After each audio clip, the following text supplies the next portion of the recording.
North Carolina Governor Roy Cooper is back with us. Gov, you know, we mentioned as we were coming out of the last segment, voting rights is going to be a topic of conversation, particularly in North Carolina. The House Speaker in North Carolina says the upcoming session will include what he's calling election integrity legislation. It could tighten voter ID rules. It could shorten early vote periods. North Carolina is a battleground. And then you also have what is very fresh in North Carolina on the minds of voters, the abortion ban, right? The 12-week abortion ban, the overriding of your veto. You have the IVF decision in Alabama this week from the Alabama Supreme Court. How are you all thinking about organizing around this? What is the conversation on the ground in North Carolina? And are you concerned about what the legislature could do? Let's be clear. This is an attempt by the Republican leadership to make it harder for people to vote that they don't think are going to vote for them.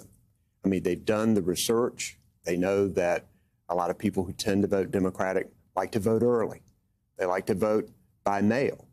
So they are making it harder to do that. And they disguise it by using things like election security and election integrity. North Carolina has had very secure elections that have reflected the will of the people. I won at the same time Donald Trump won North Carolina twice.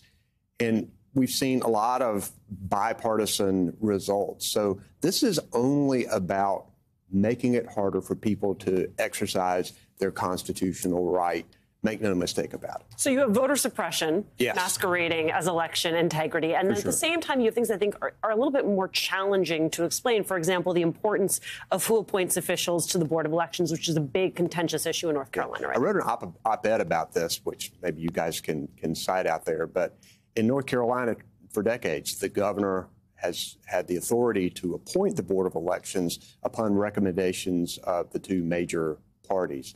Our elections have run well under both Republican and Democratic governors.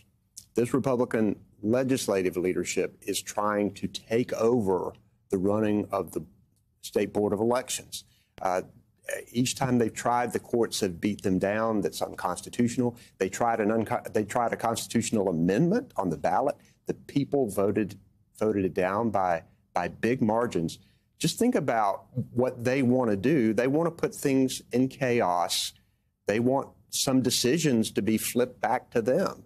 And when you think about what happened in 2020, if there's a close race in North Carolina, if they're able to get this, then potentially a presidential election could flip back to a supermajority Republican legislature to make a decision on it. These are very dangerous things, playing with our democracy, trying to get that power advantage. I've been able to work with them on a lot of issues, economic development, Medicaid expansion, clean energy. But on these issues, we have to stand firm, and we have to make sure that we're fighting them in the courts and at the ballot box. So just real quickly, if they have a supermajority, if Joe Biden wins, do you think they defend and uphold his victory? It's questionable. With this leadership in the state legislature, yes, I think that's questionable. It depends on what happens, but they're trying to gain the authority to be able to do that with the way they've tried to reshape this Board of Elections in North Carolina. Feeding into that, you've got your lieutenant governor of the state, Mark Robinson, running for governor. He's at CPAC the last few days and was on stage noting throughout a couple of minutes the incredible economic turnaround in the great state of North Carolina and promoting that.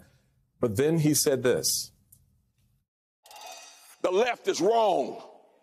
They are wrong on every topic, on every issue. They don't have a political leg to stand on. They don't have a social leg to stand on. They don't have a spiritual leg to stand on. They have nothing to stand on because they do nothing right.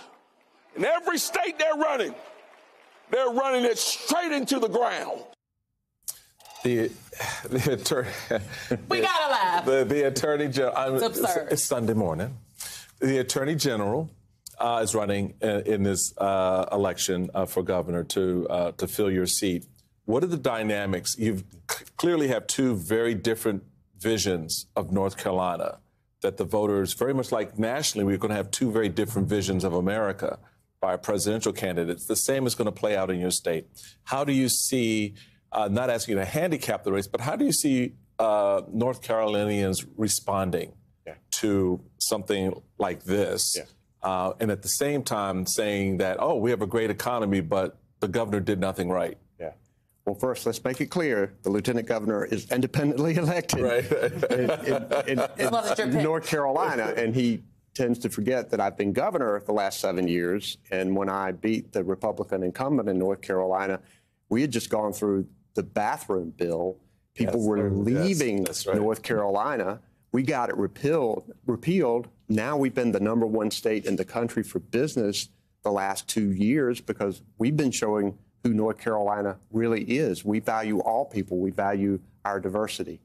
But the lieutenant governor is running for governor on a platform of men should lead, not women, that all abortions should be banned with no exceptions.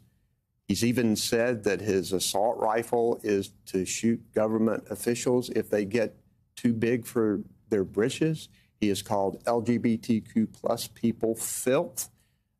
He is an extreme culture warrior, and North Carolinians don't want that. On contrast, the Democratic nominee will be Attorney General Josh Stein, with whom I worked for years. He stood up for consumers against big corporations. He values the right to choose. He supports public education.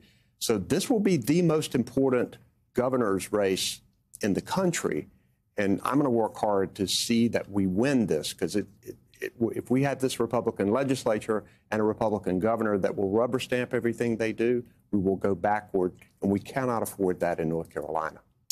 Governor Roy Cooper, it's a real pleasure having you here at the table with us. We appreciate it. Thank you so much. Invite me back, guys. Thank you. Well, we will. Oh, absolutely. There's a lot to talk about. After the break, where the legal fight over IVF goes next, we'll discuss with Michelle Goodwin and Mark Joseph Stern. You're watching The Weekend.